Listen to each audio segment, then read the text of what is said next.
우리가 지난주에는 시편 125편의 말씀을 살펴보았습니다. 그리고 이어서 오늘 우리가 시편 126편의 말씀을 함께 보도록 하겠습니다. 지난주에 이미 말씀드렸던 것처럼 시편 120편에서 134편까지 이 15편의 시편은 모두 성전에 올라가는 노래라는 제목을 가지고 있습니다. 이스라엘 남자들은 1년에 3번 자신들의 사는 곳을 떠나 하나님의 성전이 있는 예루살렘으로 나아와야 했습니다. 어디에 살든지 무슨 일을 하든지 1년에 3번은 예루살렘으로 와야 했지요. 그때에 그 예루살렘을 향하여, 성전을 향하여 그들이 올 때에 불렀던 찬양이 바로 이 시편 15편의 찬송입니다. 그래서 여러분, 이 15편의 시편, 성전에 올라가는 노래는 그냥 노래가 아닙니다. 이 길이 그냥 길이 아니었기 때문이지요. 하나님의 백성이 하나님 앞으로 나아가는 길이었습니다. 이 찬송을 부르며 그들은 이 땅에서 나그네 된 신자가 영원한 하나님의 집을 향하여 가는 순례의 길을 걷고 있음을 그들은 고백하였습니다.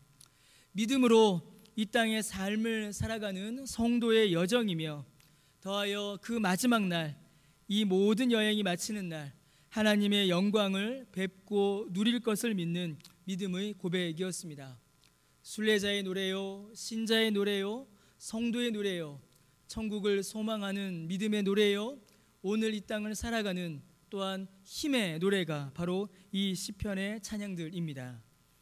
그러므로 여러분, 모든 시편이 그러하지만 특별히 이 성전에 올라가는 노래들은 더욱 교회의 노래입니다. 왜냐하면 교회는 이 땅의 삶을 살아가는 성도들의 모임이기 때문이며, 더하여 우리 모두가 마지막 때 만나게 될 그 하나님의 나라를 이 땅에서 미리 맛보는 곳 또한 교회이기 때문입니다. 그래서 여러분, 우리는 이 교회를 통하여서, 그리고 교회와 함께, 그리고 교회로서 이 믿음의 여정을 걸어갑니다. 우리가 이 땅에서 이 믿음의 여정을 걸어가는 동안에 우리가 저 천국을 향하여 갈 때까지 교회로 우리는 함께 이 길을 걸어가게 되는 것입니다. 그러니 이 찬양은 더더욱 교회의 찬양이요 교회의 찬송이 됩니다. 특별히 오늘 우리가 읽은 이 시편 126편은 더욱 교회의 성격과 또 교회가 누리는 은혜의 본질을 우리에게 잘 알려주고 있습니다. 여러분, 1절 말씀에 보시면 여호와께서 시온의 포로를 돌려보내실 때라고 이렇게 이 시편은 시작합니다. 다른 14편의 시편들과는 이 여정의 시작점이 조금 다릅니다. 다른 시편들은 살던 곳, 살던 일상에서 예루살렘을 향하여 출발합니다. 그런데 시편 126편의 시작점은 어떤 일상이라든가 자기의 살던 곳이 아닙니다. 이 시편 126편의 여정은 포로에서 풀려나 고향으로 돌아오는 길입니다. 억지로 끌려가서 억압을 받고 고통을 당하던 자들이 포로의 멍에를 벗고 억압과 고통을 벗고 원래의 자리로, 자유인의 자리로 돌아오는 그 여정의 시작점이 바로 이 126편 1절인 것입니다. 여러분, 이보다 더 복되고 기쁜 귀향이 어디에 있겠습니까? 억눌려 있다가 끌려갔다가 고통당하다가 괴롭힘 당하다가 자유롭게 되는 것, 여러분, 이것만큼 감사한 일이 또 어디에 있겠습니까? 우리가 이제 8.15 광복절을 기념하는 것과 같습니다. 여러분, 시인은 이 귀향이, 이 회복이 얼마나 기쁘고 좋은지 1절에 보시니까 우리는 꿈꾸는 것 같았도다 이렇게 말합니다. 꿈만 같은 길, 꿈에서도 그리던 길을 이제 이스라엘 백성들이 돌아오고 있는 것입니다. 너무나도 놀랍고 감사한 일인 것이지요. 자, 그런데 여러분, 이 포로에서 돌아오는 길, 포로길을 마치고 고향으로 돌아온 이 길은 이스라엘의 역사를 우리가 가만히 살펴보면 그저 다른 나라에 끌려갔던 사람이 고향으로 돌아오는 것, 그 이상의 의미를 가지는 것을 우리가 알 수 있습니다. 그냥 끌려갔다 돌아온다, 여기에서 그치는 것이 아니다라는 것이죠. 그것만으로도 너무나도 크고 놀라운 일이지만 그 이상의 의미를 가지고 있습니다. 왜냐하면 이스라엘이 포로가 된 이유 때문입니다. 여러분, 이스라엘이 왜 포로로 끌려가야 했을까요? 이미 이제 여러분 다 이제 아실 것입니다. 이스라엘이 포로로 바벨론에 끌려가야 했던 것은 그들의 범죄 때문이었습니다. 예레미야 25장 7절에서 11절에 보시면 그들이 포로로 끌려간 이유가 등장합니다. 7절에 보시면 너희가 내 말을 순종하지 아니하고 너희 손으로 만든 것으로서 나의 노여움을 일으켜 스스로 해하였다, 이렇게 말씀하시죠. 8절에 보니까 너희가 내 말을 듣지 아니하였다, 또 이렇게 말씀하십니다. 그리고 예레미야 25장 11절에 보시면 이 모든 땅이 폐허가 되어 놀랄 일이 될 것이며 이 민족들은 70년 동안 바벨론의 왕을 섬기리라, 이렇게 하나님께서 말씀하십니다. 여러분, 이스라엘은 범죄하였습니다. 하나님의 말씀에 불순종하였고 하나님이 아닌 자신의 손으로 만든 우상을 그들은 숭배했습니다. 하나님을 사랑하지 않았고 형제를 괴롭게 했습니다. 그들의 범죄에 대하여 하나님께서는 나라의 패망과 70년간의 포로 생활이라는 벌을 내리신 것입니다. 여러분, 이스라엘이 왜 포로로 끌려갔는가? 그들이 왜 포로 생활을 지나야 했는가? 단순한 이유입니다. 그들의 죄악의 결과였습니다. 그들이 하나님 앞에 범죄하였으며 그 죄에 대한 심판으로 그들은 바벨론의 포로로 끌려가야 했습니다. 여러분, 이제 그 70년의 포로기가 마무리되어 고향으로 돌아옵니다. 이는 단순한 귀향이 아닙니다. 잃어버렸던 나라와 주권을 되찾고 억눌린 국민이 자유를 되찾는 단순한 정치적 해방이 아닙니다. 이는 하나님의 백성이 하나님의 백성으로서의 정체성을 회복하는 것입니다. 마치 집 나갔던 탕자가 돌아오듯이 하나님의 자녀가 하나님의 자녀로 돌아오는 것, 여러분, 이것이 바로 이 포로기를 마치고 돌아오는 길의 참된 의미인 것입니다. 여러분, 그래서 이스라엘 백성들이 돌아와서 무슨 일을 했을까요? 이스라엘 백성들이 포로기를 마치고 돌아와서 그들이 한 일은 무너져버린 성전과 성벽을 재건하는 일이었습니다. 잊혀졌던 율법을 다시 선포하는 것이었습니다. 무너져버렸던 예배를 다시 회복하는 것이었습니다. 그저 나라를 재건하고 그저 민족들이 다시 모이는 것이 아니라 끊어져버린 하나님의 관계를 회복하고 잃어버렸던 하나님의 말씀을 회복하고 중단되었던 예배를 회복하는 것, 여러분, 이것이 그들이 포로기를 마치고 돌아오는 일이었습니다. 심판의 때가 지나가고 회복의 때가 온 것입니다. 죄사함이 그들에게 임한 것입니다. 그래서 이 날을 가리켜서 성경은 구원의 때라고 말합니다. 이스라엘이 죄사함 받고 구원을 받은 것입니다. 사랑하는 성도 여러분, 이 일이 얼마나 감사한 일인지 모릅니다. 이 일이 얼마나 놀라운 소식인지 모릅니다. 죄와 사망의 심판 아래에서 고통받고 억압받던 자들이, 하나님의 은혜의 손길에서 끊어졌던 자들이 다시 하나님의 은혜 안으로, 생명 안으로, 하나님의 자녀의 영광의 자리로 돌아오는 이 구원의 날이야말로 여러분, 얼마나 영광스럽고 얼마나 놀라운 소식입니까? 그래서 이 시편 기자가 뭐라고 하나요? 그 구원의 때에 2절 말씀에, 우리 본문 2절에 입에는 웃음이 가득하고 혀에는 찬양이 충만하여 모든 나라와 민족에게 이 구원의 소식이 선포된다라고 노래합니다. 여러분, 이 말씀은요, 이 2절의 이 말씀은 이스라엘이 포로로 끌려가던 때가 완전히 뒤집어진 상태입니다. 여러분, 이스라엘 민족이 포로로 끌려갈 때에 어떤 일이 벌어졌을까요? 이스라엘이 망할 때에 문 나라들이, 이스라엘을 둘러싼 주변 나라들이 유대인들을 조롱하고 멸시했습니다. 하나님을 모욕했습니다. 그들이 끌려갈 때에 그들은 울며 갔고 고통하며 갔고 원망하며 그들은 바벨론으로 끌려갔습니다. 그런데 2절 말씀에 어떻게 기록되어 있습니까? 이게 지금 역전되어 버립니다. 하나님께서 그들을 건지시니 하나님께서 그들을 구원하시니 눈물과 애통함과 원망만 있었던 그들의 입에 찬양과 기쁨과 웃음이 넘쳐나는 것입니다. 이방인들이 조롱하고 이방인들이 멸시하고 이방인들이 손가락질했는데 이제 그 이방인들을 향하여서 하나님이 우리를 구원하셨다, 하나님이 우리를 회복시키셨다, 끊어졌던 하나님과의 관계가 다시 회복되었다, 예배가 다시 회복되고 하나님의 말씀이 다시 우리의 심령에 선포되었다라고 하나님의 그 구원의 은총을 이방을 향하여 선포하고 있는 것입니다. 멸망의 역사가, 패배의 역사가, 심판의 역사가 회복의 역사로, 영광의 역사로, 기쁨의 역사로 완전히 역전되고 있는 것이죠. 사랑하는 성도 여러분, 이스라엘이 부르고 있는 이 감사와 기쁨의 찬송은 여기에서만 끝나지 않았습니다. 그저 시편 126편 안에서만 끝나고 포로기에 끌려갔던 이스라엘이 돌아오는 그 회복기에 그때에만 이 시편이 멈춰 있는 것이 아닙니다.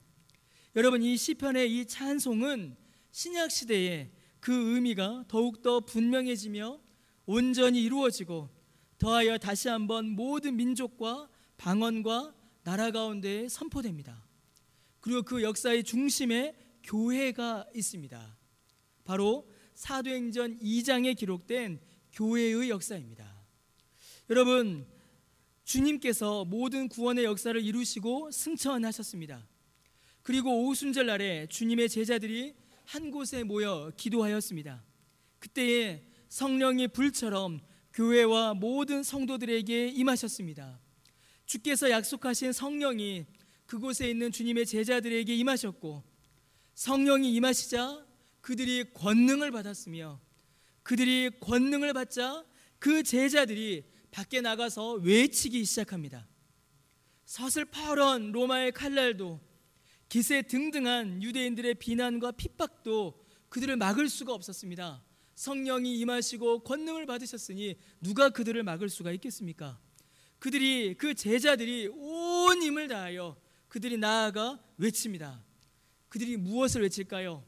사도행전 2장 5절에서 11절에 그들이 외친 내용이 기록되어 있습니다.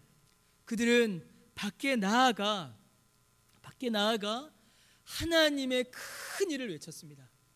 하나님의 위대한 일을 그들은 선포하였습니다. 그런데 어떻게 선포했을까요? 아주 특별한 모습이 사도행전 2장 8절에 등장합니다. 이 사도들이 나와서 막 큰 소리로 외쳐요. 그러자 방방곡곡에서 온 사람들이 이렇게 말합니다. 사도행전 2장 8절에 보시면 우리 각 사람이 난 곳 방언으로 듣게 되는 것이 어찌 됨이냐라고 그들이 말합니다. 사도행전 2장 11절에 보시면 우리가 다 우리의 각 언어로 하나님의 큰 일을 말함을 듣는도다 라고 기록되어 있습니다. 시편 126편에 문 나라에 하나님의 큰 일을 선포하였지요. 사도행전 2장에 똑같은 일이 다시 일어나고 있는 것입니다. 성령이 임하시자 그들의 입술에서 하나님의 큰 일이 선포되었습니다. 그런데 그냥 선포된 것이 아니라 문 나라의 말들로, 문 나라의 사람들에게 하나님의 큰 일이 증거되고 선포되었습니다. 각양각처에서 온 사람들이, 여러 곳에서 온 사람들이 자기 나라의 말로, 자기 민족의 언어로 이 하나님 나라의 큰 일을, 하나님의 큰 일을 그들이 들을 수 있었습니다. 하나님의 큰 일이 무엇입니까? 하나님의 사랑이, 예수 그리스도의 십자가의 그 구원이, 성령께서 오셔서 이끄신 그 성령의 역사가 온 땅에, 온 나라의 언어로 모든 사람들에게 선포되고 있는 것입니다. 하나님께서 죄인을 용서하시고 구원하시는 그 놀라운 구원의 역사가 지금 문나라 백성들에게 증거되고 있는 것입니다. 그래서 여러분, 시편 126편이 노래하는 이 회복과 구원의 역사는 그저 이스라엘이라는 한 나라, 한 민족이 포로기를 마치고 돌아오는 그런 이야기가 아닙니다.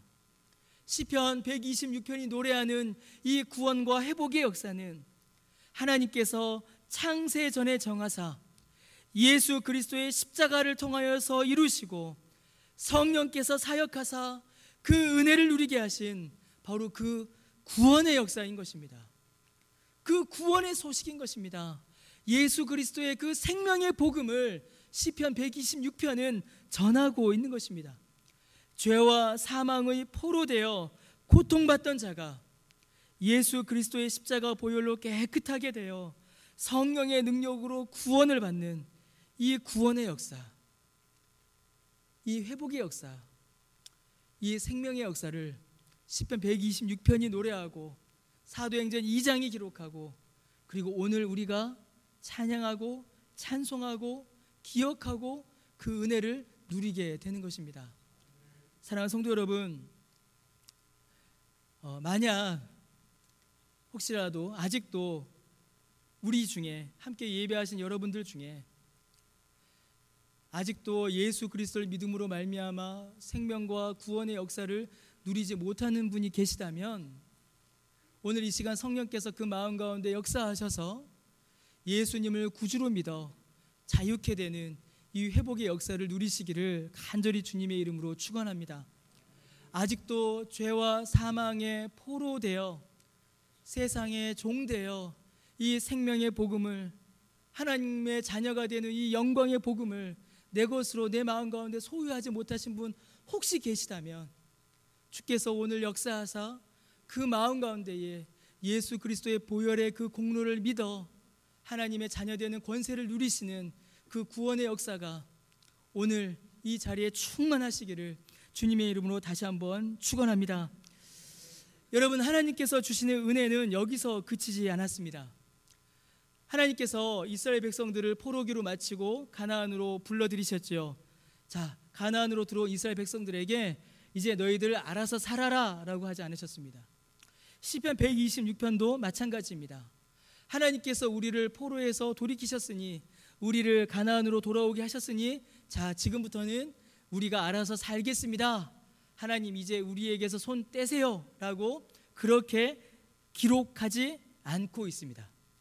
여러분, 시편 126편은 구원의 은혜에서 멈추지 않고 거기서 더 나아갑니다. 이 시편 126편은 이제 이 땅에서 살아가는 데 필요한 하나님의 은혜를 간절히 간구합니다. 여러분, 이스라엘 백성들이 고향 땅으로 돌아왔습니다. 무려 70년간 떠나 있던 땅입니다. 떠나기 직전에는 강대국의 엄청난 공격으로 폐허가 되어버린 땅이었습니다. 다 무너졌고 다 쓰러져 버렸습니다. 여전히 이스라엘은 약하고 여전히 이방은 강합니다. 그냥 무력만이 아닙니다. 에스라 느헤미야를 보면 나타나죠. 그저 무력만 이스라엘이 약하고 이방이 강한 게 아니었습니다. 이스라엘은 여전히 영적으로도 약한 상태였습니다. 하나님의 말씀에 대한 헌신이 그들 안에 약하였고, 이스라엘은 여전히 우상을 섬겼으며 여전히 이방이 유혹할 때 그들은 넘어가는 그런 연약함 가운데 있었습니다. 그때에 이 시편 기자는 간절히 하나님의 은혜를 간구합니다. 그게 바로 오늘 본문 4절의 말씀입니다. 시편 126편 4절에 보시면 여호와여 우리의 포로를 남방 시내들같이 돌려보내소서라고 이렇게 기록되어 있습니다. 남방 시내들같이 우리의 포로들이 돌아오게 하소서라는 고백이지요. 남방 시내들같이. 여러분, 여기서 말한 남방은 이스라엘의 남쪽을 가리킵니다. 이스라엘의 남쪽은 네게브라고 불리는 이제 광야, 사막입니다. 사막 땅이에요. 거칠고 황무하여서 사람도 식물도 가축도 살아갈 수 없는 땅이 바로 이스라엘의 남방 땅, 이 네게브 광야였습니다. 자, 그런데 그 땅에 생명이 살 수 있는 때가 있었습니다. 거칠고 황무하여 사막 같은 그 땅이 살아갈 수 있는, 생명이 살 수 있는 때가 있었습니다.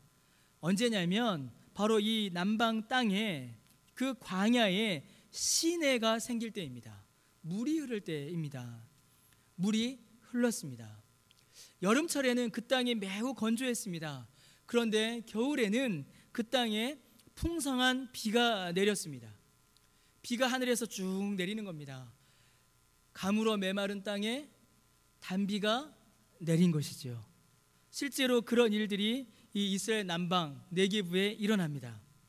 겨울에 풍성한 비가 내립니다.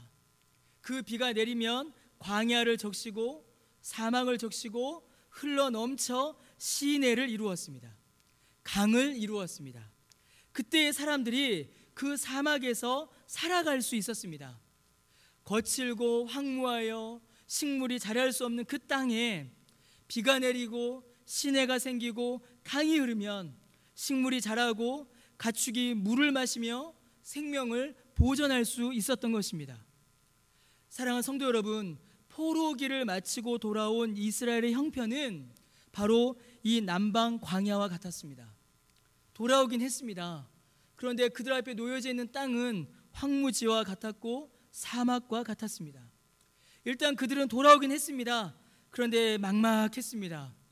무엇을 어디에서부터 시작해야 할지 그들은 혼란스러웠습니다. 그러나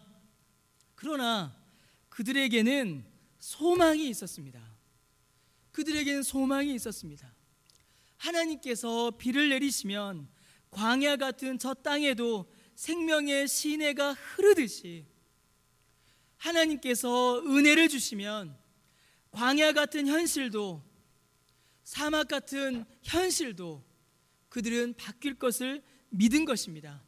하나님께서 은혜 주시면 다시 그 땅에 생명의 시내가 흐르며 사람이 살며 가축이 뛰어놀며 식물이 자라 생명이 운동할 것을 이스라엘 백성들은 그 광야를 보며 믿음으로 고백할 수 있었던 것입니다. 여러분, 이 고백이 어느 날 갑자기 나타난 것일까요? 그렇지 않습니다. 여러분, 이 고백은, 이 소망은 이사야가 노래한 소망이었습니다. 이사야 43장 18절에서 20절에 이사야가 이렇게 기록합니다. 우리 함께 읽어보겠습니다. 시작. 너희는 이전 일을 기억하지 말며 옛날 일을 생각하지 말라. 보라, 내가 새 일을 행하리니 이제 나타낼 것이라. 너희가 그것을 알지 못하겠느냐? 반드시 내가 광야의 길을 사막에 강을 내리니 장차 들짐승 곧 승냥이와 타조도 나를 존경할 것은 내가 광야의 물을 사막의 강들을 내어 내 백성 내가 택한 자에게 마시게 할 것임이라. 여러분, 하나님께서 이사야를 통하여서 이 꿈을 허락해 주셨습니다. 내가 광야의 길을 내겠다. 포로로 끌려간 내 백성이 돌아올 길을 내가 내겠다. 하나님이 약속해 주셨습니다. 내가 광야의 물을 사막의 강들을 내겠다.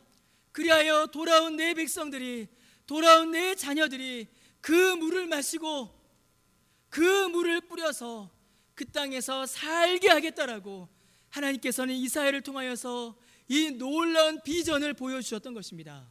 여러분, 이사야가 언제적 사람입니까?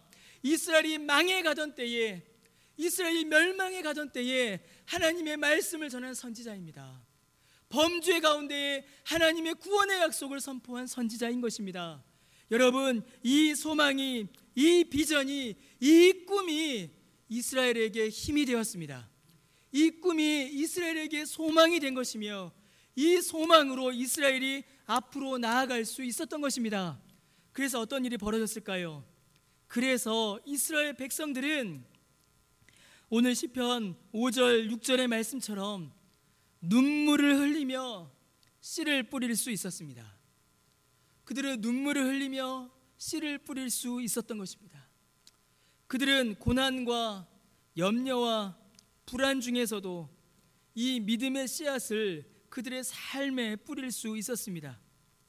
지금은 아무것도 보이지 않는 황량한 광야이지만 하나님께서 그 광야의 물을 사막의 강들을 내어 하나님의 백성들에게 마시게 할 것을 믿기에 지금 눈물로 씨앗을 뿌리지만 하나님의 시내가, 하나님의 강이 흘러넘쳐 이 씨앗이 자라나 싹이 트고 그 싹이 자라나 나무가 되어 그 나무가 자라나 열매 맺을 것을 그들은 믿었기에 그들은 그 순간 눈물로 이 믿음의 씨앗을 그 땅 가운데 뿌릴 수 있었던 것입니다. 그들은 눈앞에 광야와 사막이 보였지만 그들은 그 광야와 사막 넘어 하나님께서 부으시는 그 생명의 물을 보았고 하나님께서 허락하여 주실 그 곡식단을 기쁨으로 그 곡식단을 거둘 것을 그들은 믿었고 그들은 본 것입니다. 사랑하는 성도 여러분, 우리의 삶의 현실은 어떠하십니까? 여러분들의 삶의 현실은 어떠하십니까? 예수님을 믿기는 믿었는데 우리가 사는 현실은 여전히 광야 같고 여전히 사막 같을 때가 많이 있습니다. 교회를 이루는 일도 마찬가지이고 믿음으로 살아가는 것도 마찬가지이며 우리 매일매일의 삶에서 만나는 일상도 여러분 여전히 광야 같고 사막 같을 때가 많이 있습니다. 할 수 있는 것보다 할 수 없는 것이 더 많아 보이죠. 어떨 때는 시도조차 하지 못할 만큼 우리의 마음을 이렇게 무너지게 하는 것도 있습니다. 낙심이 끝나지 않고 덮쳐오고 절망이 우리를 쓰러뜨리려고 합니다.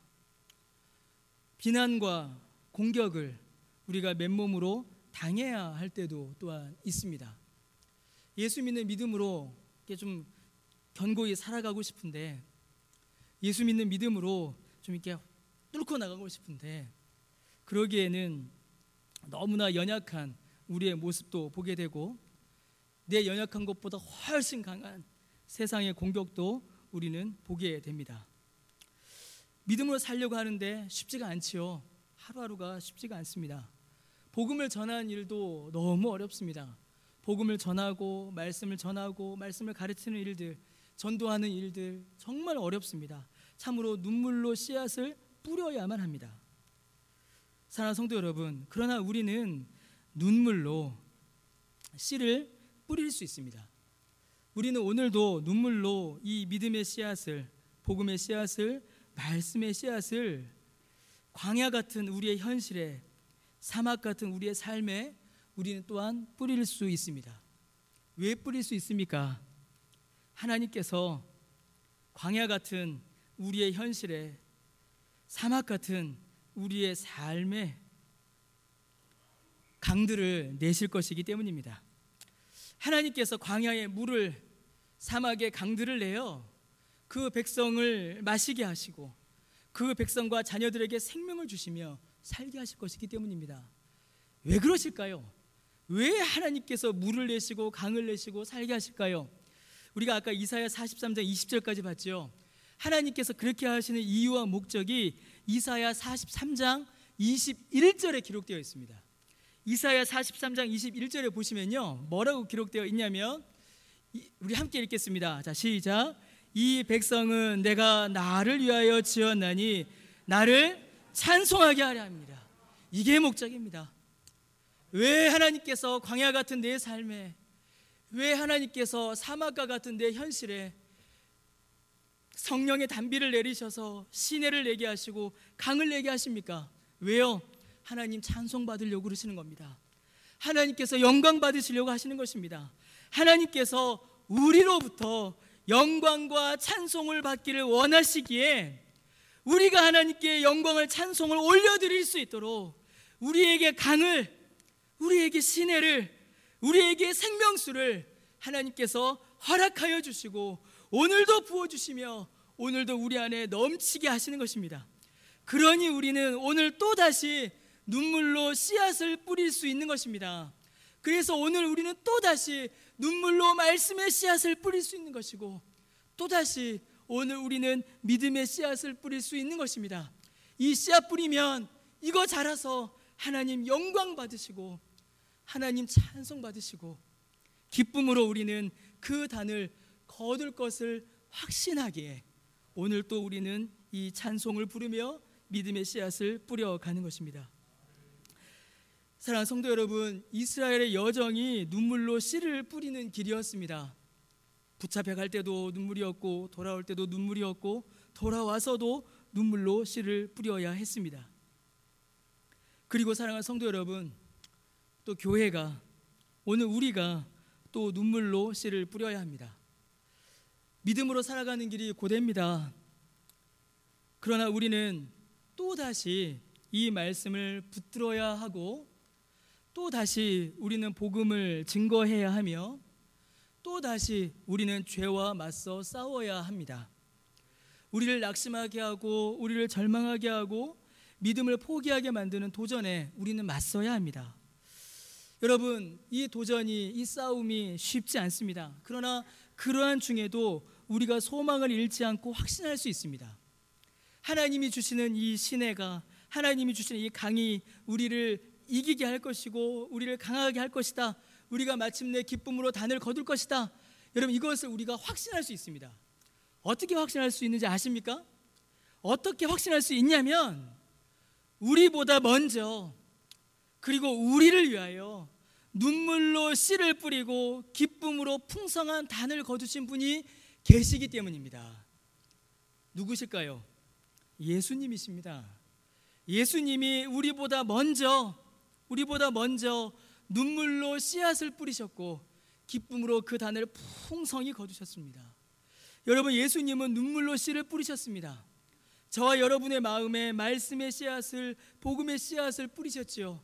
예수님께서 이 땅에 오셔서 모진 고난과 고초를 당하시고 십자가에 달려 돌아가시는 그 눈물로 예수님께서 저와 여러분의 마음 가운데에 이 말씀의 씨앗을, 복음의 씨앗을 뿌리셨습니다. 그리고 우리 주께서 기쁨으로 그 단을 거두셨습니다. 그 단이 어디 있습니까? 예수님께서 기쁨으로 거두신 그 단이 여러분 어디에 있고 무엇입니까? 여기 있지 않습니까? 여기 있지 않습니까? 강변교회가 바로 그 단이고 저와 여러분이 바로 그 단입니다. 우리 예수님께서 눈물로 씨를 뿌려 거두신 그 기쁨의 단, 그게 바로 저와 여러분입니다. 사랑하는 성도 여러분, 우리가 예수님을 믿습니다. 우리가 예수님을 믿으니 예수님 안에 우리가 있습니다. 예수님께서 눈물로 씨를 뿌리시고 기쁨으로 그 단을 거두셨으니 예수님을 믿어 예수님 안에 있는 우리도 눈물로 씨앗을 뿌려 기쁨으로 그 단을 거두게 될 것입니다. 예수님이 거두셨으니 우리도 거둘 수 있습니다. 이것이 주님께서 우리에게 약속해 주신 은혜요, 주님의 약속입니다. 주님을 의지하여 주님과 함께 이 말씀의 씨앗을, 믿음의 씨를 우리의 삶이라는 밭에 뿌리시기를 바랍니다. 그리하여 주님이 거두셨듯이 우리도 거두게 될 것입니다. 그리고 마지막 때가 올 것입니다. 우리가 주일 오후마다 이제 요한계시록을 보잖아요. 마지막 추수의 때가 올 것입니다. 우리 주님 다시 오셔서 마지막 추수를 하시며 새하늘과 새 땅이 이루어질 그 마지막 날이 올 것입니다. 그 마지막 날, 우리 주님 다시 오실 그날, 우리보다 먼저 천국에 간 믿음의 선배들과 그리고 우리가 함께 만나 어울려 주님 앞에서 이 기쁨의 단을 하나님께 올려드릴 것입니다. 눈물로 뿌렸던 이 씨앗이 자라나 맺은 이 믿음의 열매를, 이 기쁨의 단을 하나님 앞에 올려드리며 우리 모두가 함께 기뻐 찬양하고 찬송할 것입니다. 이사야가 불렀던 이 찬송을, 시편 기자가 노래하였던 이 찬양을 우리가 하며 우리가 기뻐하며 하나님께 영광 올려드리게 될 것입니다. 그 은혜를 누리시며 그 믿음과 소망 가운데 늘 거하시는 저와 여러분 되시기를 주님의 이름으로 간절히 축원합니다. 이 시간 함께 찬양하겠습니다. 우리